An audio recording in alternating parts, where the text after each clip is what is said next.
Hi YouTube family, राणी दैफे व्हिडिओजमध्ये स्वागत आहे सर्वांना. गुड मॉर्निंग, शुभ सकाळ सर्वांना. हे शेंगा काढायला चालू आहेत आणि जे म्हणजे शेंगा काढलेल्या आहेत त्या शेंगा मोठ्या म्हणजे ताडपत्रीवर पैस करणं पण चालू आहे आपलं. ते पण मी तुम्हाला दाखवते. आम्ही इथं बसून आहोत. चला तर मग, आणि नवीन असाल तर आपल्या चॅनलला सबस्क्राईब करा, लाईक पण करा. शेतकऱ्याची मेहनत किती असते किती नाही तुम्हाला ते या व्हिडिओमधून मी दाखवित आहे. कारण की सोपं नाही शेतकरी होणं, आणि शेतकरी नुसतं म्हणणं पण सोपं नाही. कारण की शेतकऱ्याला किती कष्ट करावे लागतात ते पण मी दाखवते तुम्हाला. कष्टाशिवाय पर्याय नाही. काही जण नुसतं व्हिडिओ पुरतं म्हणतात आम्ही शेतकरी, पण रिअलमध्ये कष्ट खूप राहतात. हे ह्या ज्या शेंगाचा ढीग आहे पाहू शकता तुम्ही. या ठिकाणी इकडून ऊन येत आहे, म्हणून सकाळचीच म्हणजे टाईम आहे, पण उन्हाचं तापमान खूप जास्त आहे. हे ह्या शेंगा आहेत आपल्या. तर ह्या शेंगा इथल्या तिकडच्या साईडला नेऊन टाकणं चालू आहे. कारण की मोठे पैस केलेलं आहे, कारण पैस करून टाकायचं आहे. एकावर एक झाल्यानं शेंग खाली बुडायला लागते. तर त्यासाठी माझी आजी ह्या शेंगा भरून अलग देत आहे. भरून देऊन मग तिकडं नेऊन टाकणं चालू आहे.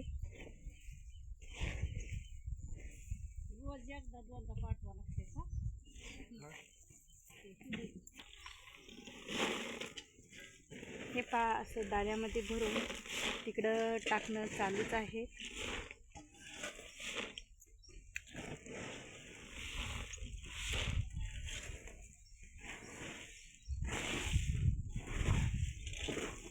या यूट्यूब फॅमिली, शेंगा खायला भुईमुगाच्या वल्ल्या शेंगा आहेत.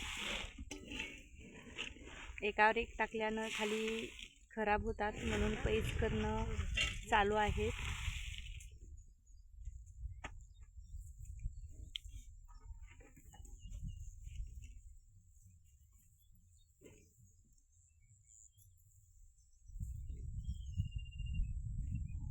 कारण बाया येण्याच्या आधी पैस करून घेतलं तर त्या ज्या दुसऱ्या बाया शेंगा तोडतात त्या पण दुसऱ्या म्हणजे मोठी ताडपत्री त्यात टाकलेली आहे, त्या ताडपत्रीवर त्या शेंगा टाकल्यात जाता येईल. म्हणून हे बाया येण्याच्या आधीच चालू आहे. असं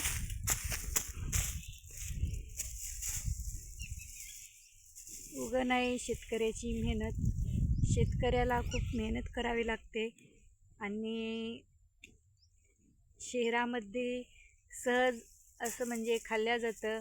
आणि समजा आपण जर मॉलमध्ये गेलो तर जे काय रेट आहे, भाव आहे, त्या रेटनुसार आपण रेट बघून काही पण खायला घेत असतो, डी मार्केटमधून, मॉलमधून, कोण्या ठिकाणून. आणि समजा शेतकऱ्यापाशी जर आपल्याला सहज आपण म्हणजे 1 किलोवर शेंगा घ्यायच्या म्हणलं तर त्यांना म्हणत असतो 80 असेल तर 50 रुपये किलोनं द्या, 50 रुपये किलो म्हणलं तर सहज 30 रुपये किलो द्या, असा शब्द म्हणला जातो. पण असा शेतकऱ्याच्या मालाचा भाव कोणी पण करू नये.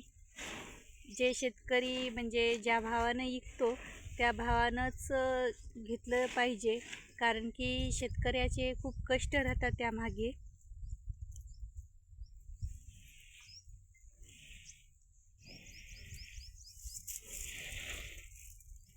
एवढं काम करत असताना सुद्धा जुनी माणसं डोक्यावरचा पदर खाली पडू देत नाही. तशीच माझी आजी पण आहे, काम करत आहे, पण तिच्या डोक्यावर पदर आहेच. जुनं ते सोनं. चला मी कसं पैस करत आहेत ते पण दाखवते.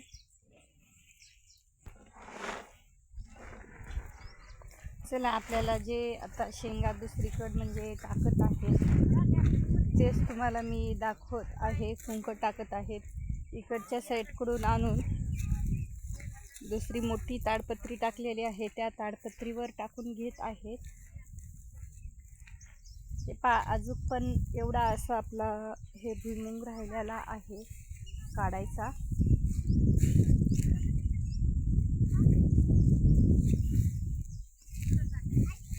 वल्ल्या शेंगा कोणाकोणाला आवडतात ते पण नक्की कमेंट करून सांगा.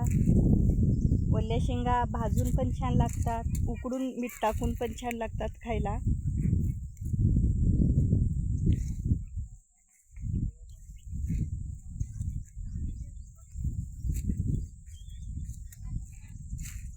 ते अशा पद्धतीत इकडं मोठी ताडपत्री टाकलेली आहे. ती छोटी पडलेली होती आणि एकावर एकच हो लागलं म्हणून मोठी आतरली आणि एकदम अशा पातळ शेंगा टाकून घेतलेल्या आहेत. पाहू शकता, कारण की वाळल्या जातात आणि खाली बुडाला वल्ल्या शेंगा असल्यानं लागायची शक्यतो भीती राहत नाही म्हणून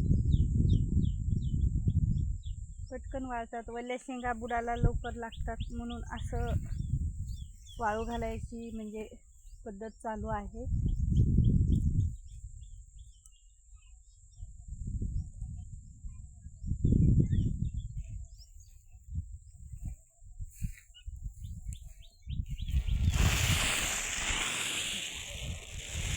अशा पद्धतीत माझे वडील टाकून घेत आहेत,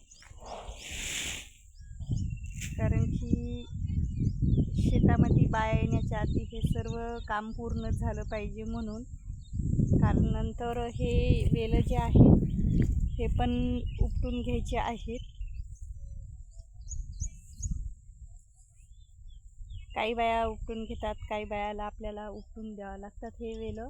तर त्यासाठी त्या बाया येण्याच्या आधीच हे शेंगा सगळ्या अशा पैस करून घेऊन त्यांनी वेलं उपटणार आहेत. आजचा व्हिडिओ तुम्हाला कसा वाटला यूट्यूब फॅमिली, कसा नाही नक्कीच मला सांगा. व्हिडिओ आवडल्यास जास्तीत जास्त व्हिडिओला शेअर करा, लाईक करा.